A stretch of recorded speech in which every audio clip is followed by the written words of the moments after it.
खरं सांगायचं तुम्ही सगळ्यांनी, घरातल्या एका लहान पोराला जर काहीतरी हातात लाडू दिला, हे चल आत बसून खाते, पोरगं या लागले बा आत चल, पोरं खेळायला जमत्यात की, करताय का नाही खरं सांगा? दोन गोष्टीसाठी, एक नजर लागू नये आणि दुसरं ते माईल तर त्याला आणि कुठलं द्यायचं. अर्थात सगळेच लोक असे असतात असं नाही है. लेकिन राम को अपने माता की इच्छा जब पता चली तब राम ने हंसते हंसते उस राज्य का त्याग करके भरत के लिए राज्य दिया, क्योंकि माँ की इच्छा पूर्ति ना कर सके और पिता के वचनों को संभाल ना सके वो पुत्र कैसा, ये सोच करके राम ने उनके लिए राज्याभिषेक की घोषणा हुई थी, फिर भी उस राज्य का त्याग किया. लेकिन वनवास के लिए क्यों गए? कई ने कहा इसलिए गए नहीं, टीवी पर तो यही दिखाया गया, लेकिन वास्तविकता यह है कि राम वनवास इसलिए गए क्योंकि मैं अपने पिता का ज्येष्ठ पुत्र हूं और प्राचीन परिपाटी के अनुसार किसी भी राजा का ज्येष्ठ पुत्र ही उसके बाद राजा बनता है. और हमारे पिताश्री ने, महाराज दशरथ ने संपूर्ण अयोध्या के साम्राज्य में मेरा पुत्र राम ही इस राज्य का राजा बनेगा ऐसी घोषणा की है. लेकिन अब ये प्रसंग आया है, अब भरत राजा बनने वाला है और भरत राजा बनने के बाद भी मैं घर में यदि रहूंगा तो मेरा भाई राजा तो बनेगा, लेकिन जनता, मेरी अयोध्या की प्रजा मेरे को राजा मान चुकी है, वो भरत को आसन पर बैठा हुआ राजा मानेगी. मेरे भाई को आसन मिलेगा लेकिन आदर नहीं मिलेगा. मैं यदि यहाँ पर रहता हूँ तो भरत राजा बनकर के भी आसन पर बैठेगा लेकिन आदर प्राप्त नहीं कर सकेगा. इसलिए मेरे यहाँ रहने से मेरे भाई के सम्मान में, राजकीय सुख में यदि बाधा आती है तो मैं घर का भी त्याग करता हूँ, वनवास जाता हूँ. इसलिए रामचंद्र जी ने वनवास स्वेच्छा से स्वीकार किया है, किसी के कहने से, आदेश से, जबरदस्ती से नहीं. तो भाई के प्रति प्रेम. लक्ष्मण को किसी ने वनवास के लिए भेजा नहीं था, राम ने बुलाया नहीं था, चलो मैं अकेले कैसे रहूंगा जंगल में, तुम चलो मेरे साथ, नहीं कहा था. लेकिन जहां शरीर है वहीं पर उसकी परछाई, जिथं शरीर आहे तिथंच त्याची सावली. इसी प्रकार राम के साथ लक्ष्मण अपने भाई के प्रेम के प्रति समर्पित होकर के चले जाते हैं. ऐसे महान आदर्श सिद्धांतों को हम भी सीखेंगे, अपने अगली पीढ़ियों को भी विरासत के रूप में देंगे. क्योंकि आज हमारे बच्चे विद्यालयों में पढ़ने जाते हैं, क्या पढ़ते हैं? शेक्सपियर्स की स्टोरीज. जहां हमारे बच्चों को हमारे भारत में हो चुके महान ज्योतिर्धर महापुरुषों के जीवन चरित्र को बताना चाहिए था, वहां हम क्या बताते हैं? जॉनी. हां, मला एवढी एकच ओळ येते, पुढं काय आहे त्याच्यात? जॉनी यस पप्पा, एक ही पंक्ति आती है मुझे उसकी, आगे का आता नहीं है. लेकिन आज हम लोग ये पढ़ाते हैं. हमें क्या पढ़ाना चाहिए? हमें पढ़ाना चाहिए कि सीता को किसी ने वनवास भेजा नहीं था, रामचंद्र जी ने बुलाया नहीं था, फिर भी सीता अपने पति के साथ जाती है. आगे आगे ये सब देखेंगे, आज सिर्फ थोड़ा थोड़ा ट्रेलर बता रहा हूं. जब राम वनवास के लिए जाने लगते हैं, उस समय जब राम वनवास के लिए जाने लगते हैं, तब सीता दौड़ी दौड़ी आती है, भागती भागती आती है और कहने लगती है कि स्वामिन, मैं भी आपके साथ वनवास चलूंगी. राम कहते हैं, सीते, तुम मिथिला नरेश महाराज जनक की पुत्री हो, उनके यहाँ रह करके तुम पली बड़ी, लाड़ प्यार से तुम्हारा पालन पोषण हुआ. विवाह करने के बाद तुम अयोध्या आई, महाराज दशरथ की तुम बहू बन गई. लेकिन महाराज दशरथ ने और हमारी माताओं ने तुम्हें बहू का व्यवहार कभी नहीं दिया. तुम यहाँ आकर के भी उनकी बेटी के जैसे रही हो. तुम्हें अपने जीवन में कभी कष्ट नाम की चीज मालूम नहीं है. वनवास का जीवन आसान नहीं होता.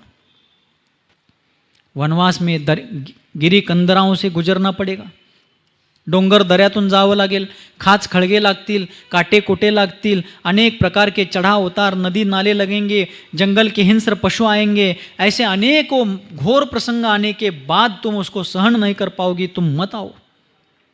आज की सीता होती तो क्या कहती बताओ? जी स्वामिन, आप सही कह रहे हैं, मैं घर में रहती हूँ या अपने मायके चली जाती हूँ, आप आने के बाद मुझे मिस कॉल कीजिए, मैं आ जाऊंगी. आज की सीता. वैसे आज लोग अपने बेटी का नाम सीता रखते ही नहीं, क्यों? नम मगळग मती आली वनवासात पालदा देसर ब्याड, हमारे बेटी को और कहीं वनवास ना लग जाए, इसलिए आज लोग शायद सीता नाम रखना ही नहीं चाहते अपनी बच्चियों का।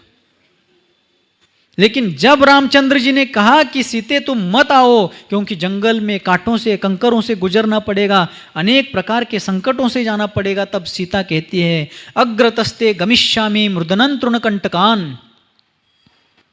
हे स्वामिन, जब आपके जीवन में संकट के प्रसंग आएंगे, सुख के भी प्रसंग आएंगे और दुख के भी प्रसंग आएंगे, जब आपके जीवन में हे स्वामिन सुखद प्रसंग आएंगे, तो जनक कन्या ये सीता आपके पीछे पीछे चलेगी, और जब आपके मार्ग में कांटे कंकर आएंगे, तो जनक पुत्री सीता आपके आगे चल करके अपने पल्लू में, आपल्या पदरामध्ये आपके मार्ग के कांटे इकट्ठा करते हुए आपके मार्ग को निष्कंटक करते हुए आपके आगे आगे चलेगी, क्योंकि यह जनक की बेटी सीता है, यह आदर्श सीता ने रखा। आज होता है क्या ऐसे? 23 मार्च 2020 को कोरोना के कारण लॉकडाउन लागू हुआ। क्या लागू हुआ? इकडं लागला होता काय? कोरोना इकडं आला होता? काय धाडस बघा की त्याचं बी, सांगलीला यायचं म्हणजे चेष्टा आहे वे। हाँ? और फिर उस समय हम लोग राजस्थान में थे।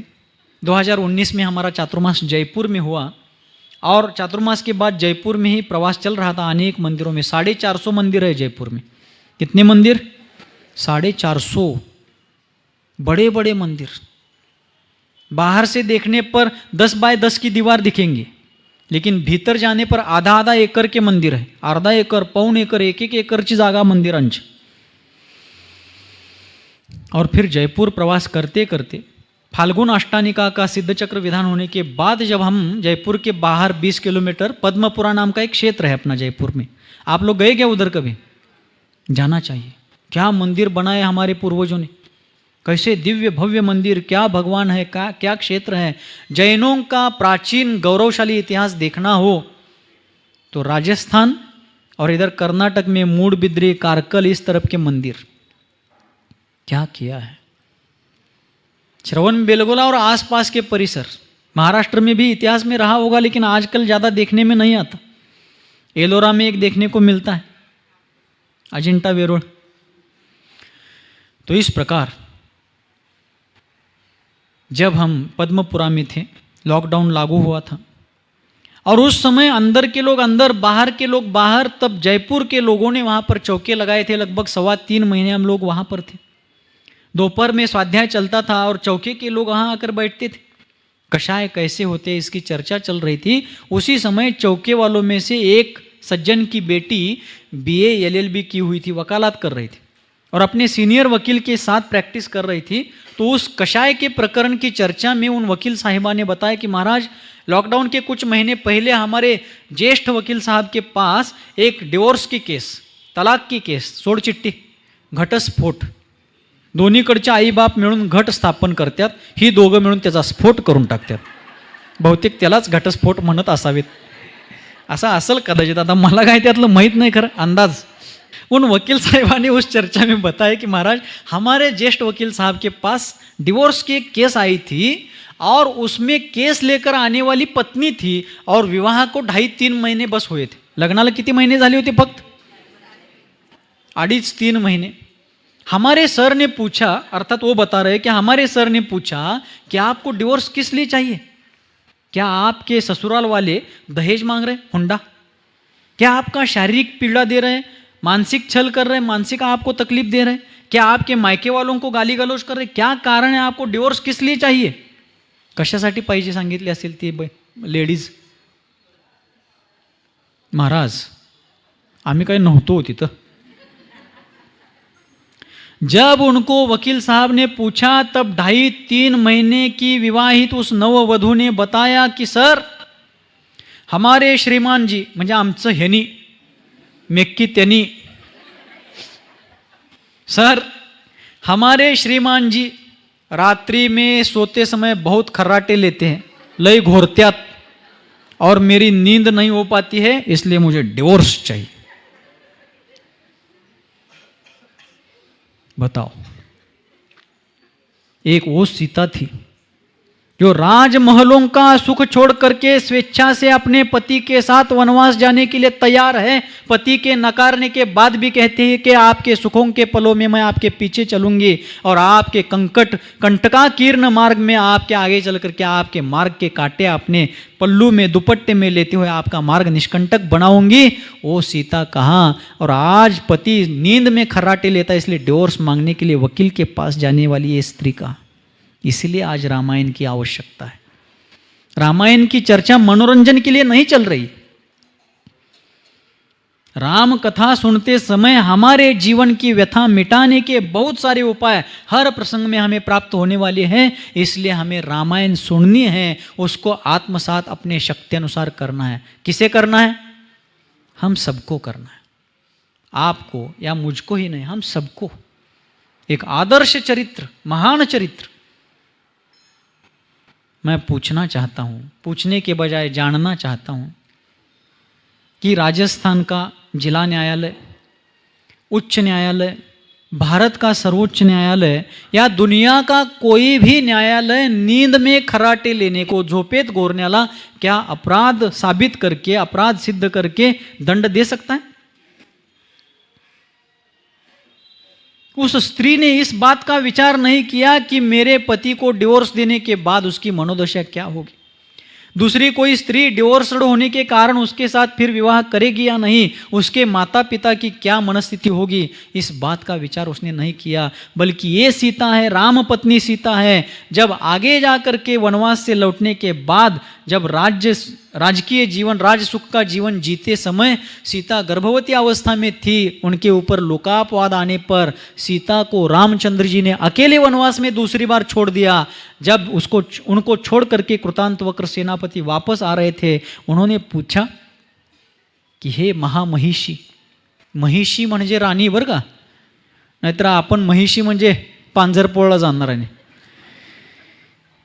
हे महामहिषी, हे राज्ञी, मैं आपको छोड़कर उस घटना का डिटेल्स आगे आएगा, अभी ट्रेलर चल रहा है। ये चर्चा करनी क्यों आवश्यक है, बस इस बात की प्रस्तावना चल रही। कृतांतवक्र सेनापति ने पूछा कि मैं जा रहा हूं, आपका कोई मैसेज, कोई संदेश रामचंद्र जी के लिए? ಅವನು ವಾಟೋಳೆ ಆಗಲಿ, ನಂಗೆ ವನವಾಸದಾಗ ಬಿಟ್ಟದ, ಅವನು ಯಾವಾಗ ಚಲೋ ಆಗೋದಿಲ್ಲ म्हणली असं सीता। वो पैर घिस घिस करके मरेगा, ऐसा कहा क्या सीता ने? नहीं, सीता कहती है कि हे सेनापतिन, आप जा रहे हैं तो स्वामी को हमारा प्रणाम कहिए। क्या कहिए? स्वामी। रामचंद्राला सीता काय संबोधते? स्वामी। आजच्या बायका नावं घेतात, सचिन,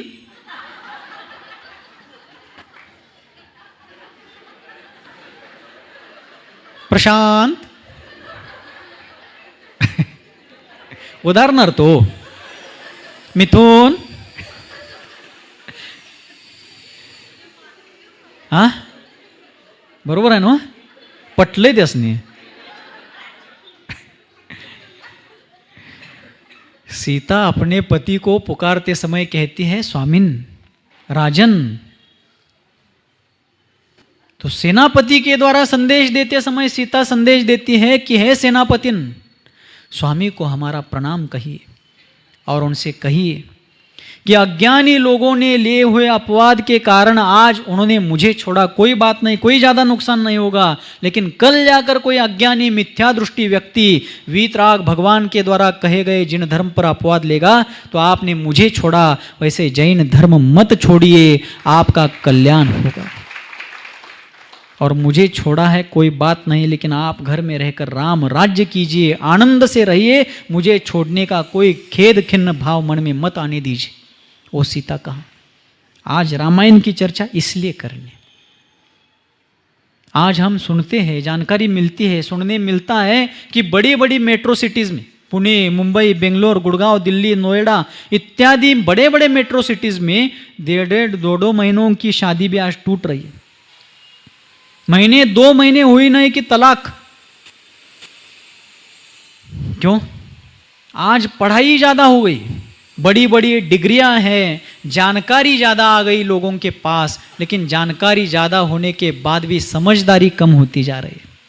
आपसी कोऑर्डिनेशन कम होता जा रहा है, आपसी कॉम्बिनेशन कम होता जा रहा है। घर में कलर कॉम्बिनेशन कर रहे दीवारों को, लेकिन विचारों का कॉम्बिनेशन नहीं है। कुंडलियां मिलाने का काम कर रहे हैं, लेकिन एक मेक के माइंड सेटिंग का कोई काम नहीं चल रहा है। माइंड वाइब्रेशन होना चाहिए, एक मेक के वैचारिक तरंग एक मेक से जुड़ने चाहिए, तभी जीवन प्रापंचिक हो या पारमार्थिक हो, तभी वह सहज जीवन के रूप में यशस्वी हो सकता है, सफल हो सकता है। कंटाळा आलाय काय? रामायण की आवश्यकता इसलिए राम कथा पर चर्चा करनी है। और फिर जब रामचंद्र जी वनवास गए, वनवास जाने के बाद रामचंद्र जी दंडक अरण्य में रहते समय, वो प्रसंग भी आगे बताऊंगा, लेकिन आज संक्षेप में,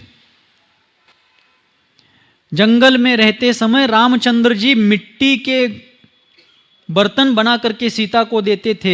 सीता एक कुटिया में रह करके वहाँ पर सब रसोई का काम करती थी। लक्ष्मण जंगल से फल फूल आदि भोजन की रॉ मटेरियल्स, जो कच्ची सामग्री थी, लक्ष्मण लेकर के आते थे।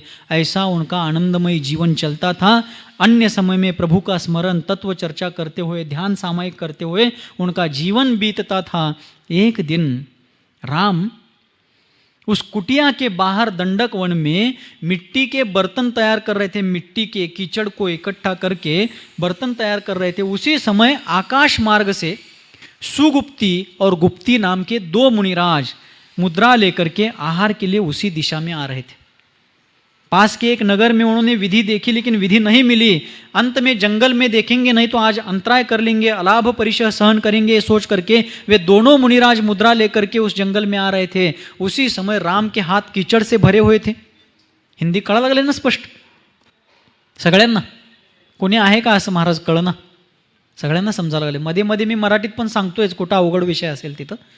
और तब वो मुनिराज सामने दिखते ही रामचंद्र जी ने सीता को आवाज दी, सीता आज अपना परम भाग्य उदय में आया है। इस जंगल में रहते हुए अयोध्या में हमने बहुत बार सत्पात्र दान किया है, जंगल में आज हमें निर्घ्रंथ मुनियों के कर कमलों के ऊपर आहार दान देने का भाग्य मिलने वाला है। क्या तैयारी हुई है? सीता कहते हैं, जी स्वामिन, पूरी तैयारी है, आप पड़घान कीजिए। रामचंद्र जी को हाथ धोने का भी अवसर नहीं मिला। कीचड़ से भरे हुए कच्चे कलश को लेकर के, भो स्वामिन नमोस्तु नमोस्तु नमोस्तु, अत्र अत्र तिष्ठ तिष्ठ, तिथं असताना जो